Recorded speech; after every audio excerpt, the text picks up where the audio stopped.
Good afternoon, everybody, and thank you for joining us for another rendition of the B&H Virtual Event Space. I am very happy to be joined and would love to welcome Olga Torrey to the Virtual Event Space. I'd like to say everyone give a round of applause to Olga, but there are no applauses except for mine, so I'll welcome her in with my round of applause. Olga, thanks for joining us today. Thank you so much for having me, Derek, Danny, and Scott in B&H Event Space. I want to share my joy and appreciation of having a wide variety of wildlife in the city parks. Awesome. So we're going to be talking about wildlife in the city today, and we're not talking about the regular wildlife. Everybody who lives in New York City is already kind of aware. Yes, we've got the rats and the rodents, and we've got your street pigeons and the occasional raccoon. But today we're actually talking about the beautiful wildlife. Well, they're beautiful too, but we're talking about the beautiful wildlife, maybe the birds and things like that. So if you've got any questions for Olga and you're joining us here on Zoom, please make sure to use the chat feature. Sorry, not the chat feature, but the Q&A feature on there on Zoom. If you're joining us on live stream and Facebook, that's where you could use the chat feature. We'll hold those till the end so that Olga can go ahead and give her presentation. But towards the end, we'll take all those questions. So feel free to drop them in at any point. We'll keep record of them and we'll get them over to Olga as they come. Otherwise, Olga, thanks so much for joining us. The floor is yours. Please take it away. Thank you. New York City parks stand along the Atlantic Flyway, and over 210 bird species stop over each year. If you decide to become a wildlife photographer, you will need a camera, a telephoto lens, and a tripod. It's essential to know how heavy a digital single lens reflex camera is before you buy one. Long telephoto lenses are heavy. Your budget and physical strength will determine your decision. I decided to invest in a mirrorless macro four thirds system because the cameras and lenses are smaller. Because of the 2x crop factor, my Panasonic Leica 100 to 400 millimeter lens has the angle of view of a 200, 800 millimeter lens and the full camera and the full frame camera. It is an advantage when the subject is far away. Also, I do underwater photography. Housing for mirrorless micro four thirds cameras are smaller and lighter. Nowadays, airlines charge us for every pound. So now you understand my choice of photo gear. A variety of wildlife for New York City home. The common starlings enjoy a free lunch at the Boathouse Cafe in Central Park. The ring-tailed gull enjoys the view of Manhattan from the Roosevelt Island, the narrow island in New York City's East River.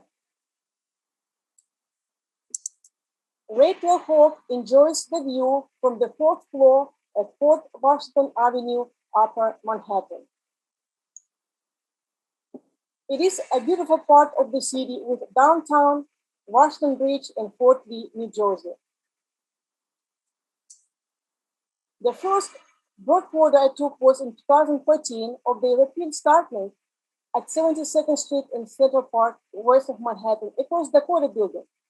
The bird had a beam of sunlight, and all the colors became vibrant. I got inspired. I ventured into the parks to learn about the wildlife in the city.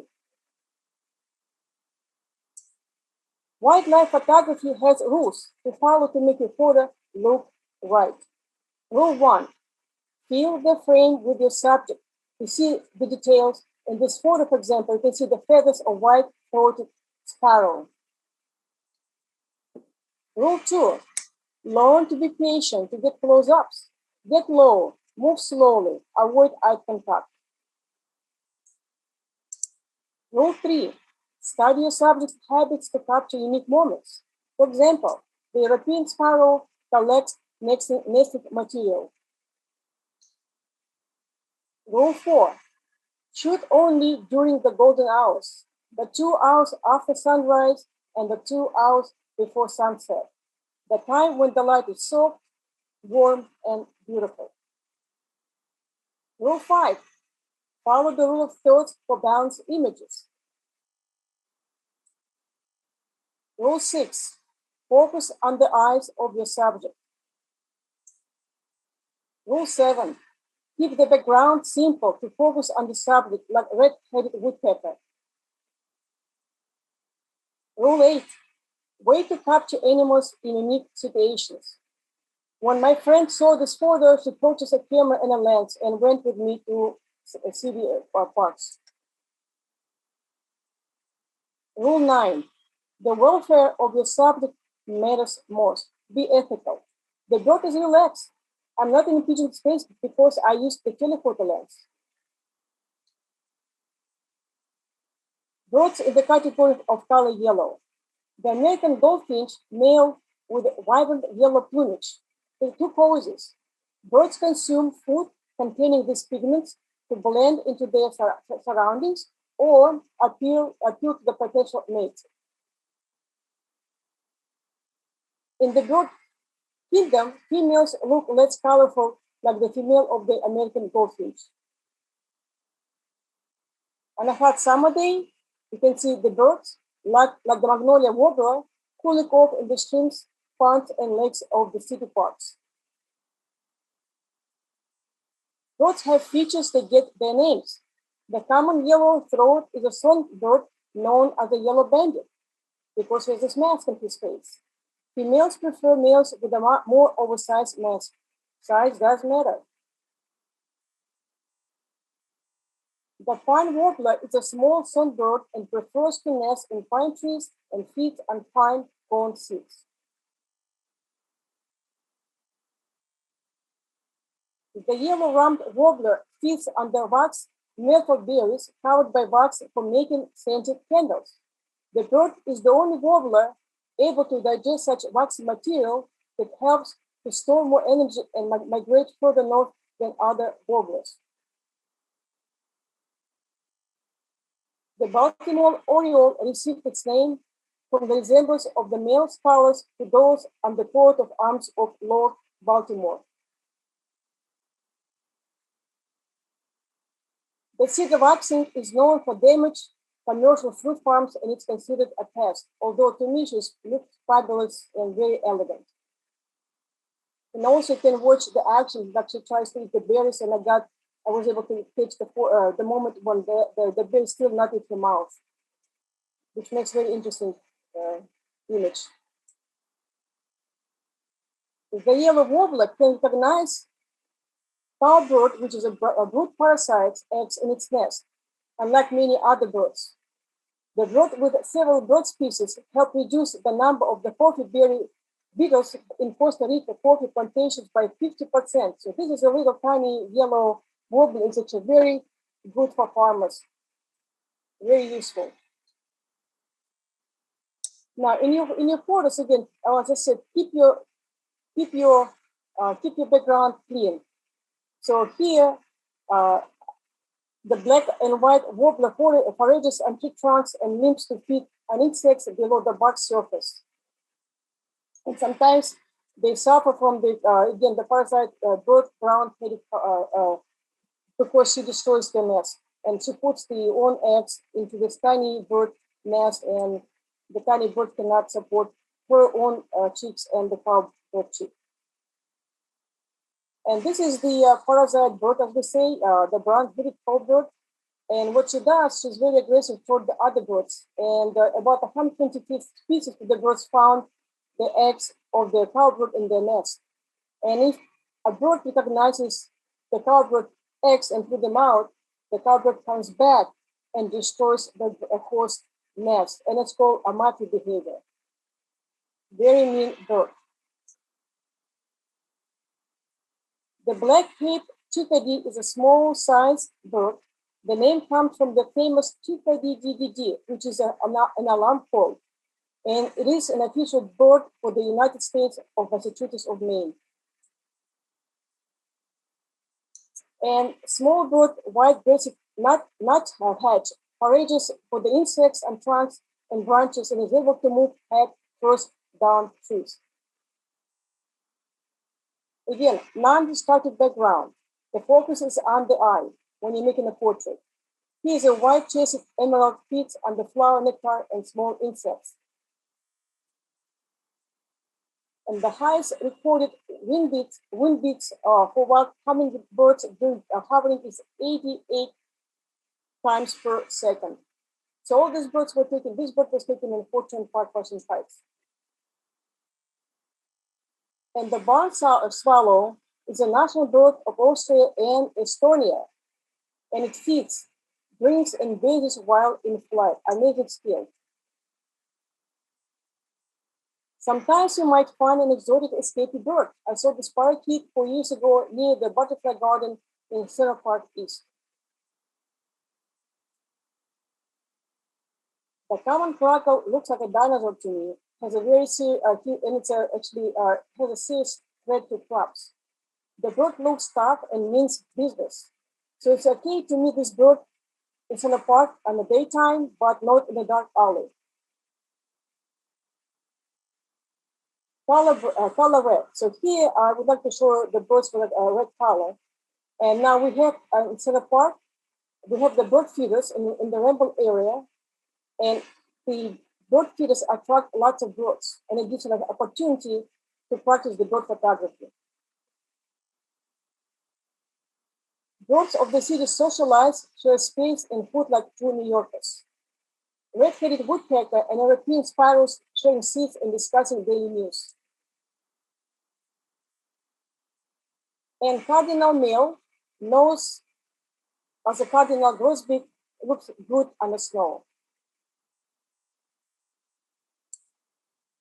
So here's a male house finch. And like I mentioned before, the males are more colorful than female. Male down woodpecker grows bright red feathers on the back of the head, unlike his female partner, who doesn't have that.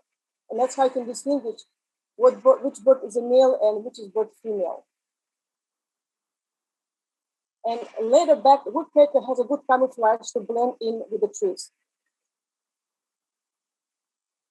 The red-headed woodpecker once was a widespread in eastern North America, not anymore due to the decreasing in number of per years. And actually, this one was on the first red-headed woodpecker that I saw in the ramparts in Central Park. So it is actually not, it is a rare bird. The breasted grosbeak male, again, of course, seed-eating bird in the cardinal family is called a cutthroat due to its coloration. Now, springtime, nesting time is a fantastic for bird photography. So it's actually a time when you have to look for the action. So nesting time, as you can see, and the one the chicks all finesse, and they're of course always hungry, and you can see their parents going back and forth all day trying to feed those hungry chicks. And this portrait of the chick focus on the mouth, because you know the song he's singing. I am hungry, I'm hungry, I'm hungry, feed me, feed me, feed me. So see, if you look at this picture, when I saw that, I thought the baby gonna swallow the head of the mother. But it's interesting action, and I like that. Adopt a Bench program has led to the adoption of over 4,100 of the park's 9,000 benches with an donation of $10,000. In addition, the Central Park Conservancy installs a personalized plaque on the park bench of the doors, like you say, you sit on this bench. And I used a shallow depth of field to throw the background to focus more on the sphinx thrush itself. The bird has a beautiful scenic flute-like voice and was the name after the William Sphinx, the English ornithologist. My first time seeing this resident of Midlark that actually was foraging for about 2 weeks in Central Park.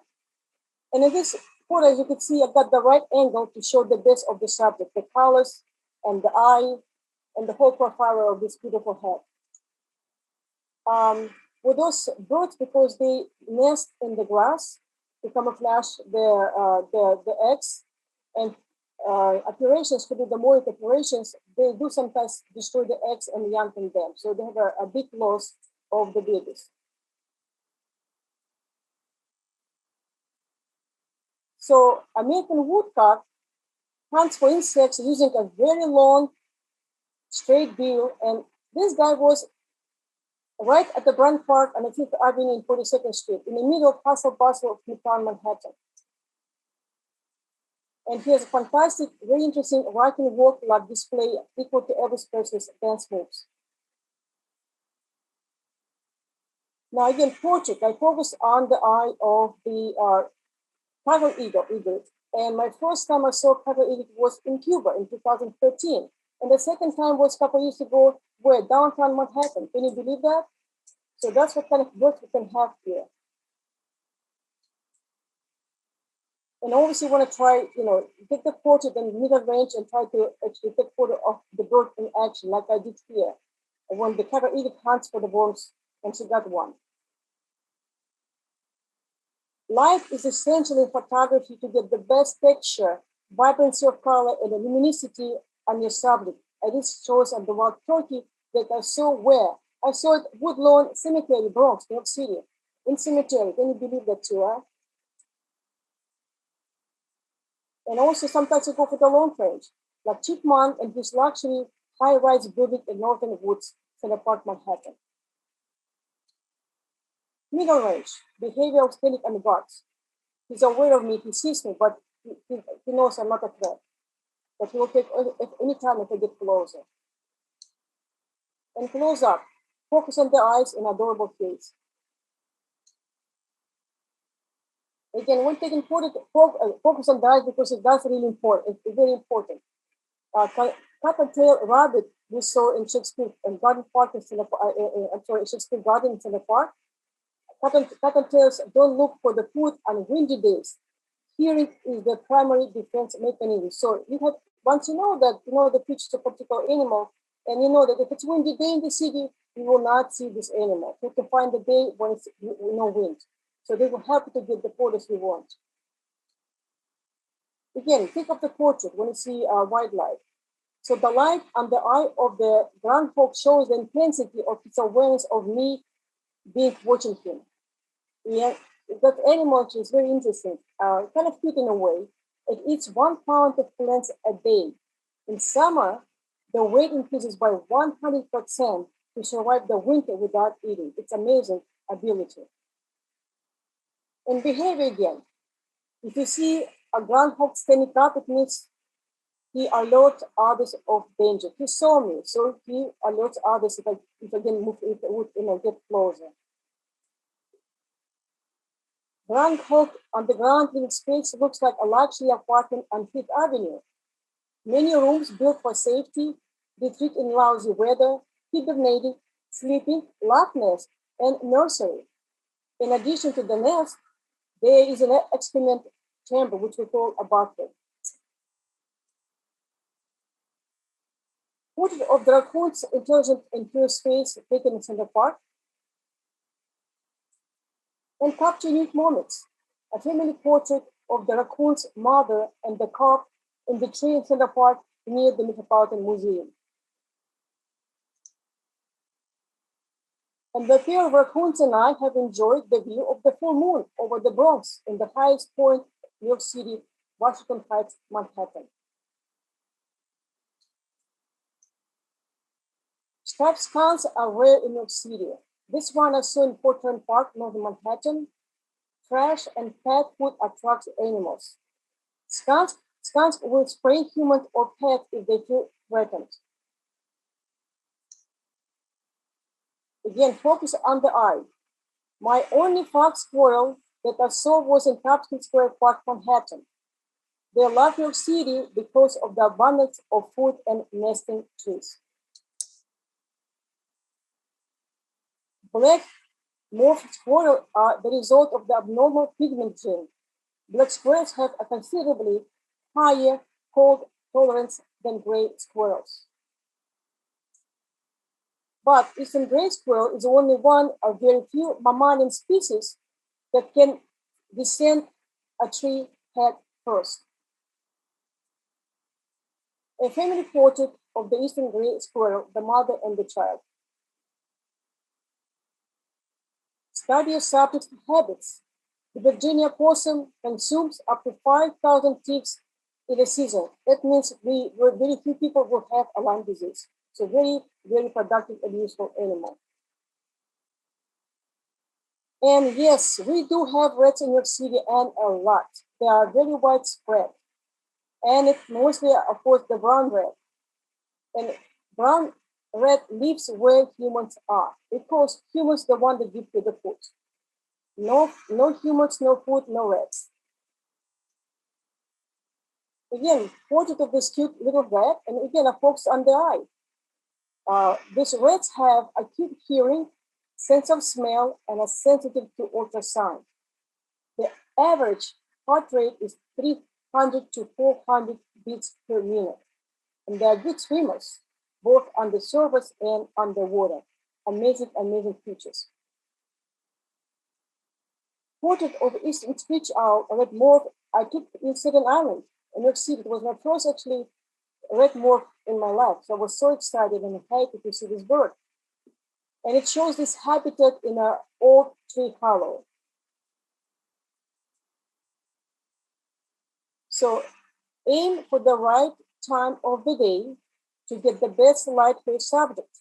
The eastern screech owl in Inwood Hill Park, Upper Manhattan, gray morph lit up with the sunlight, which helped to see the details of her face in the feathers and her effective camouflage.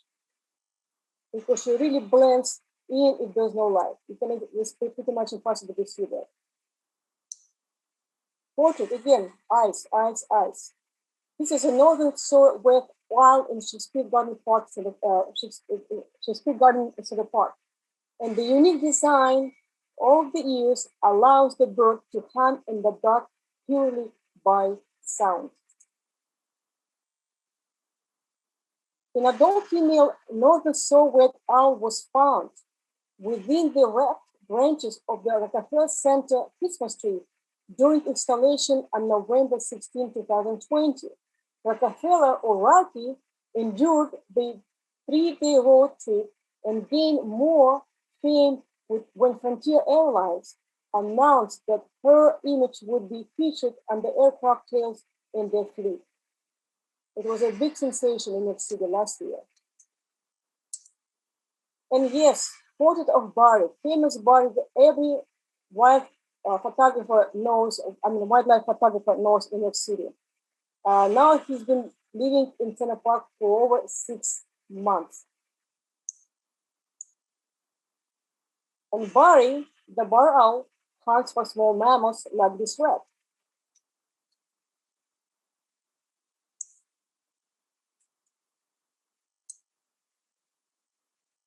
The bar owl is a natural lone living bird.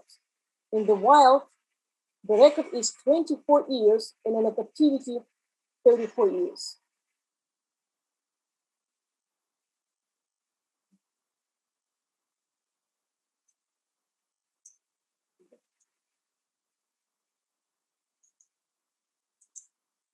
So, let's see. Okay, so excuse me. Just 1 second. So here I saw the cheeks of the great horned owl, and my main focus was on the eyes. And it was taken in Orchard Beach, Pelham Bay, Borough, New York City. Again, remember of the rule of the golden owl, and when you get the best light.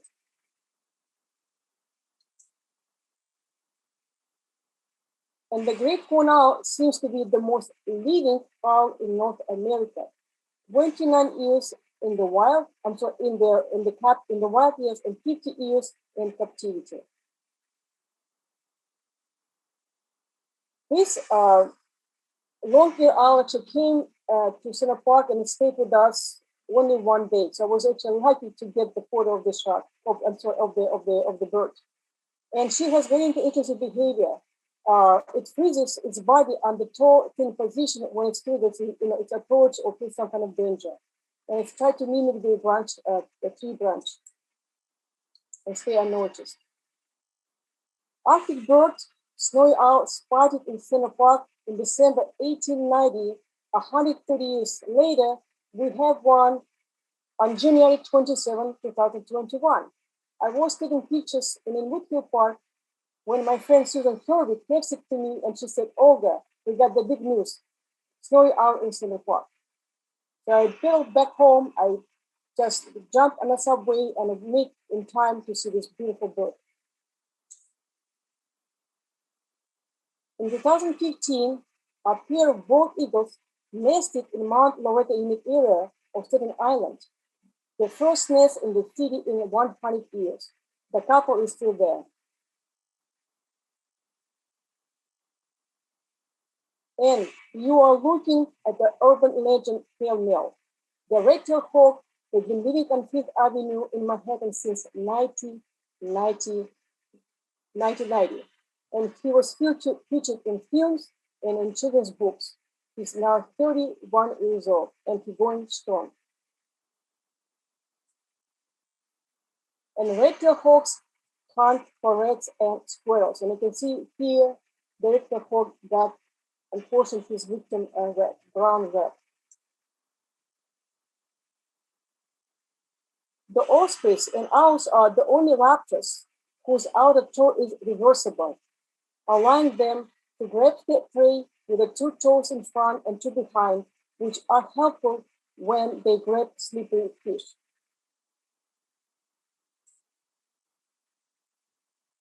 And we have a hooper hawk that frequently visits the airboats in the park.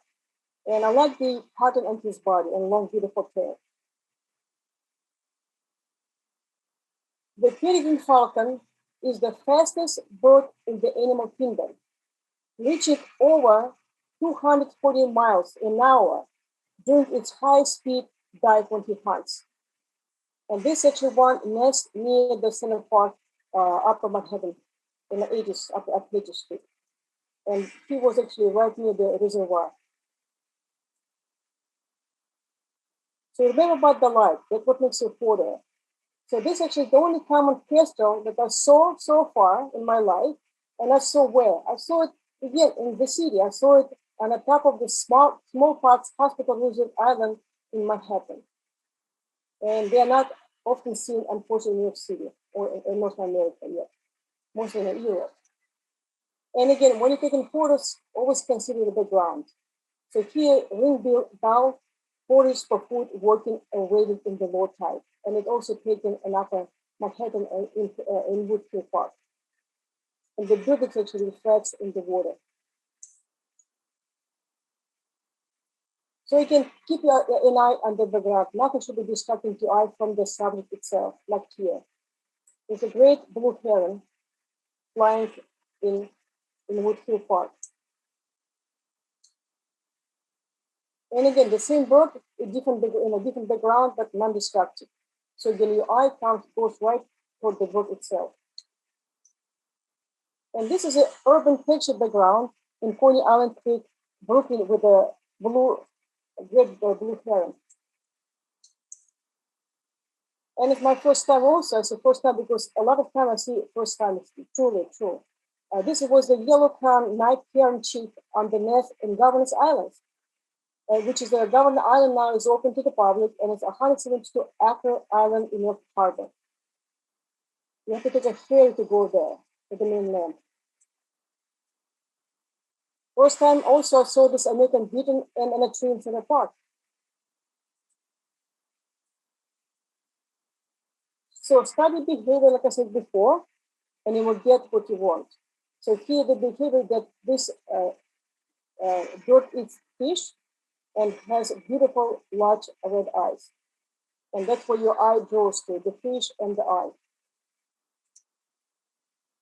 And hunting style of this bird. The bird stands still at the water's edge and waits to ambush the prey. Cormorants are actually, I think, spotted in a turtle pond near the castle. And cormorants are excellent divers, and they can actually dive as deep as 150 feet. I cannot believe. I do that, but I do not go that deep. And the great egret, I took photo in in North Manhattan. Um, ruffles its feathers to look more adorable, and she has a lot of feathers to show off. And again, the action. So I got the great heron catching the fish, and the great egret actually is the symbol of the National Audubon Society. And that photo was taken in Mount Loretta, unique area, Staten Island. Jamaica Bay Wildlife Refuge is really one of the best places to see a lot of migrating birds. This is actually a couple of pair of mixed strands, and they are monogamous, and they also got the name because they are less vocal than other swan species. So I went for the portrait. Again, I just was looking at the nice, beautiful, flexible lines of the neck and the eye.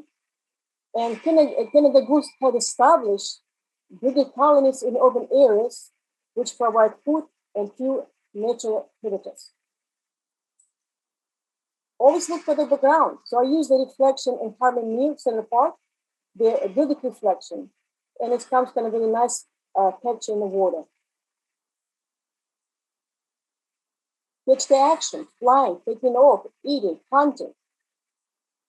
In 2009, a collision with flight of migratory Canada geese, U.S. Airways Flight 1549 suffered a total power loss after takeoff, causing the aircraft crew to land the plane on the Hudson River with no loss of human life. It became a big sensation, and actually they made even a movie about this almost tragic event. The hooded merganser that I took photo at Jake Anasis Reservoir at the park has a striking appearance, and he's a direct predator that uses only his sight to hunt underwater. Also, look for the distinguished features of a subject, like in the northern shovel, a highly specialized bill that he forges for aquatic invertebrates. It's very wide and heavy and pretty much long. Always look for the pattern, like the patterns of the water or the ground, and as you can see, the beautiful circles of the water and the subject itself, which is American coot. Now, with American coot is confused. People think it's a duck, but it's not a duck because it doesn't have the web feet of a duck. And now you know that it's not a duck. So learn the features of the subject you would like to take photos of. Again, look for the patterns in the ground. The mallard duck just swimming, and I saw the sunset coming, the reflection of the buildings, and it created pretty much interesting texture in the water. Catch the exciting moment of the mallard. So I was able to picture the moment when the mallard was so happy because she just met her mate. And I can understand that. Most New York City mallards stay in the area all year round, especially in Center Park Lagoon area. Again, look for the pattern. The wood duck or Carolina duck is one of the most colorful North American waterfowl, and I took the picture of the wood duck in the pond near the Plaza Hotel in town. Mandarin duck from East Asia became a sensational celebrity in 2020. There were articles, there were, photographers I think from not just all from New York City, just from New York State came to see this bird, and it was without for about a couple months in the park. Mandarin ducks look even more sensational when they're happy. And again, focus on the plumage and the color and the feathers of the bird, like of this Mandarin duck. Female red-breast merganser dive and swim underwater. And again, you know it's female because they're not much of a color. The male has more colorful plumage. Again, the pattern in the water, and it actually blends with the Godwell duck because they kind of seem they blend, but here you can see the blue color distinguish the orange and the yellow. Ruddy duck swims in the part of reflection in the building, and it has a rich chestnut bodies with a bright blue bills in the summer. So this obviously male. This female doesn't have this beautiful colors. The semi-palmated sandpipers, the shorebirds, made a stopover and speaking deeper creek in Linwood Creek Park during the migration. It was a sunset. I was just passing by and I saw them and I could not believe they are right here under my nose in my neighborhood, pretty much in my own courtyard. Turtle Pond in the center park is a 2-acre wood body, and it has a lots of invasive species, which is the red-eared slider turtle. And in this case, I just focus, of course, on the turtle itself, but the background is sort of came out of the kind of like I say, there's no, the background doesn't bother my eye because my focus purely on the turtle itself. And believe it or not, we also have a decorative park in Azalea Pond in Center Park near the Rambos area. Again, focus on the eye. The American bullfrog inhabits swamps and ponds in the lakes. This actually was actually right near around the Ramble Creek. Just staying there for about a week. Harbor seals racing on rocks in Staten Island and totally ignoring ships passing by. They visit Sunset Park in Brooklyn, Far Rockaway in Queens, and Feltham Bay in the Bronx. And they usually here, you can see them from November through May. They lay out on rocks, basking in the sun during low tide. In New York City, white-tailed deer live in the Bronx and Staten Island. The city's non-lethal sterilized males site-specific deer impact management plan launched in May 2016 to control Staten Island's deer population. And it had shown the reduction of newborns by 60%. So when the program began. And because of that, in 2021, it was 60% of decline in reported Lyme disease cases and 44% decrease in the number of reported deer vehicle collisions. Now, believe it or not, we do have even exotic birds in the city. The Cathedral St. John the Divine in the Morningside Heights neighborhood of Manhattan has glamorous birds. The 3 peacocks, Harry, Jim, and Phil, named after 4 heads of the church. Phil, the white peacock, has his own Twitter account. And Cathedral, which is known for its annual blessings of animals, has kept peacocks since the 1980s. And as you can see, there's a pigeon. I'm looking at this beautiful exotic bird and thinking, I wish I could have the tail as this bird, but no luck.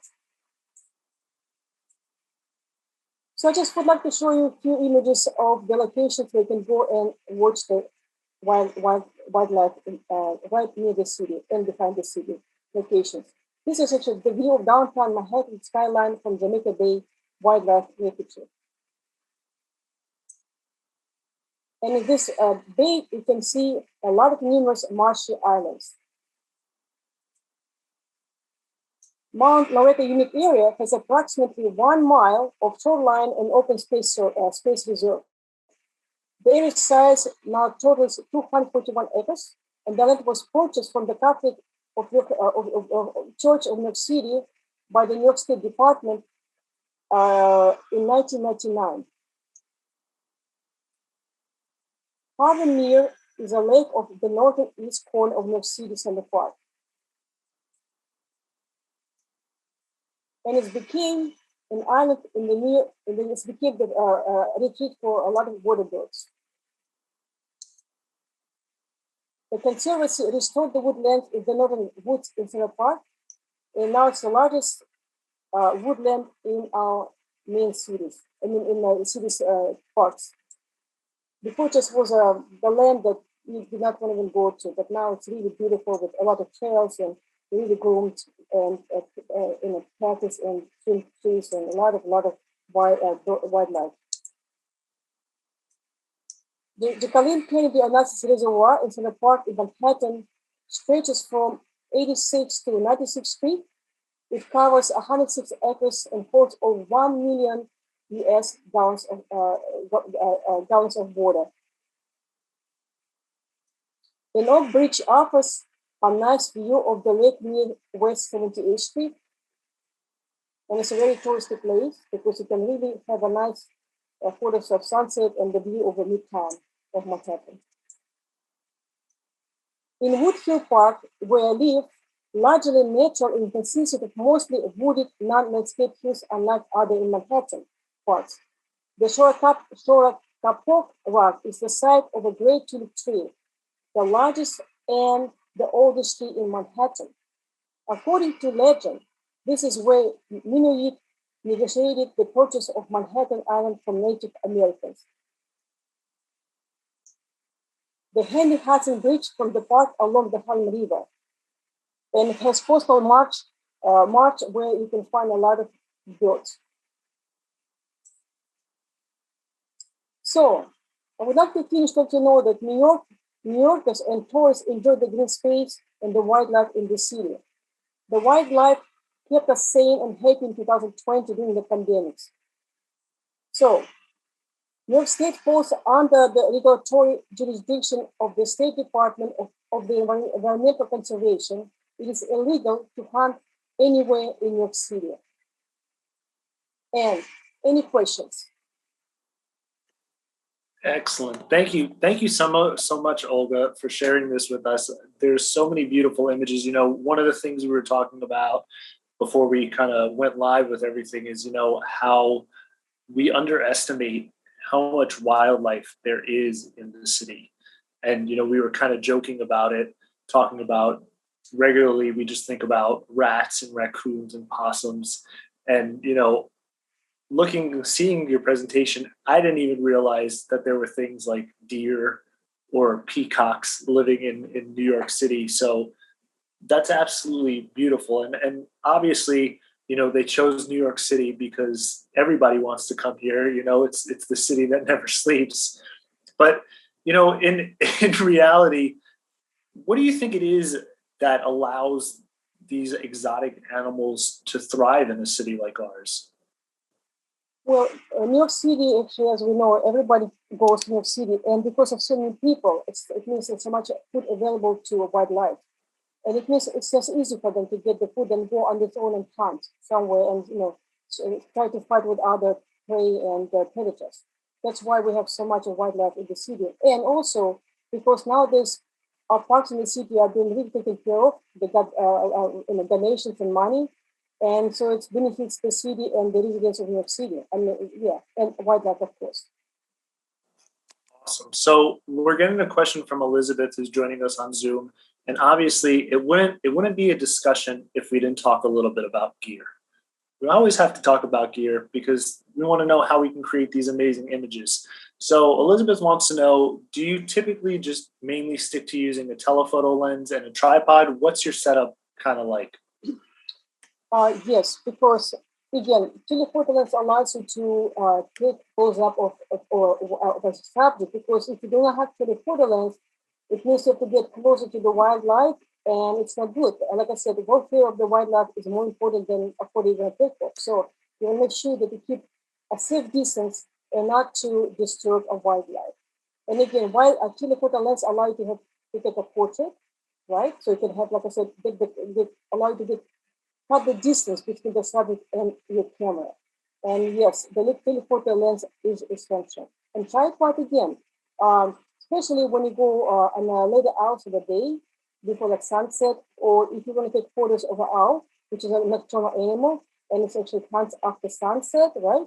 So again, you know, you have to put a slow shutter speed, and if the owl moves, it's going to be you get a blurry image. So you do need a tripod. It's essential to have a tripod to get the right image, sharp image.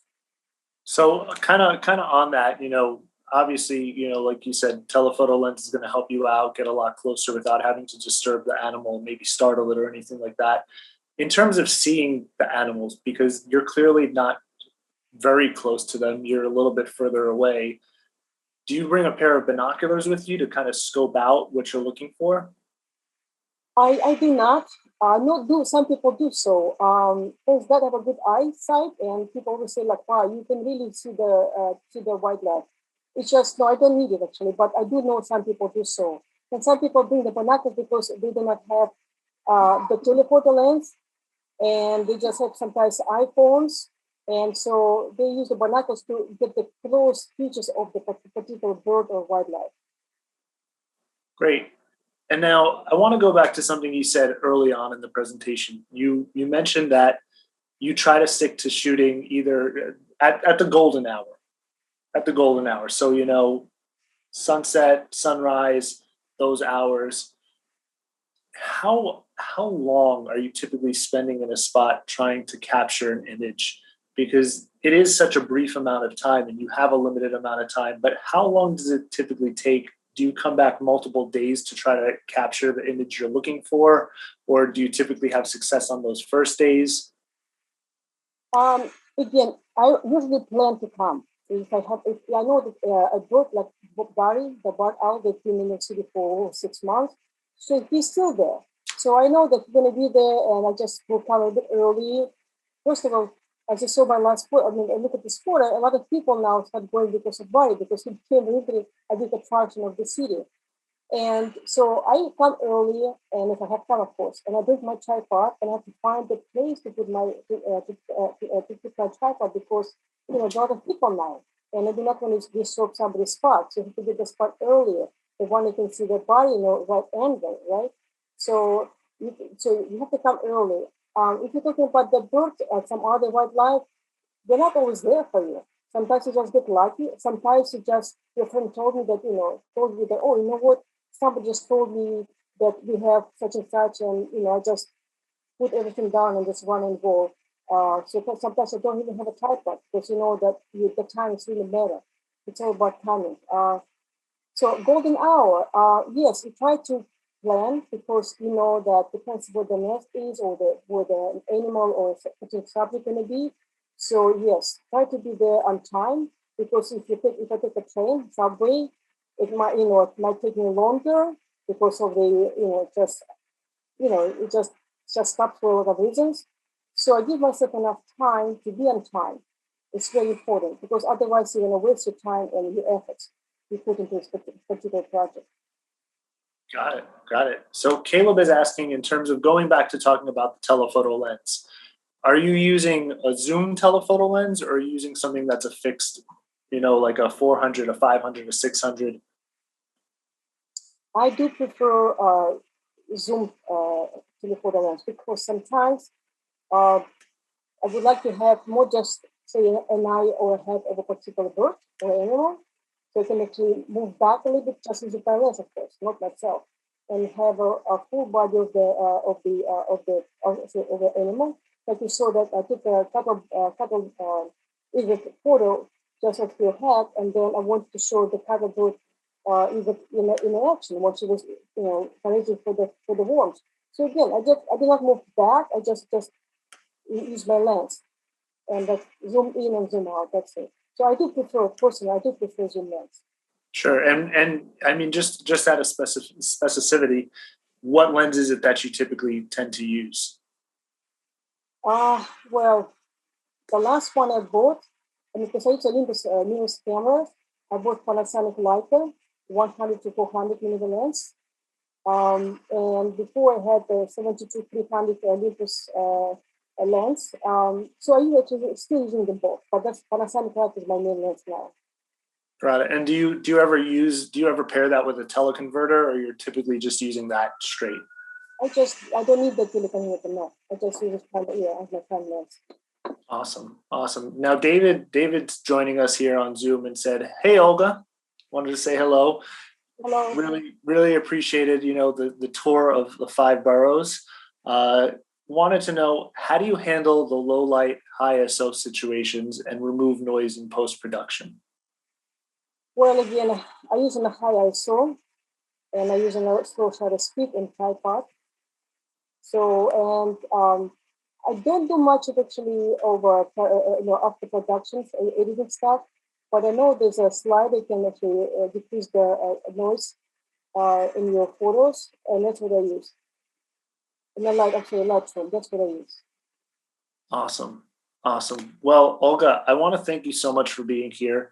I'm going to mimic David's sentiment and thank you for giving us a tour of the five boroughs, because I think that this is a much different look than typically we have. And especially being able to slow down in such a fast city where we take things for granted and we're always in a rush to the next spot because everything is about time and getting to our next place. Being able to slow that down and look at the beauty of our city besides just all the instant gratification and everything like that. So thank you so much for being here today. Thank you for having me. And thank you everybody who joined online to watch my presentation. It's been an absolute pleasure.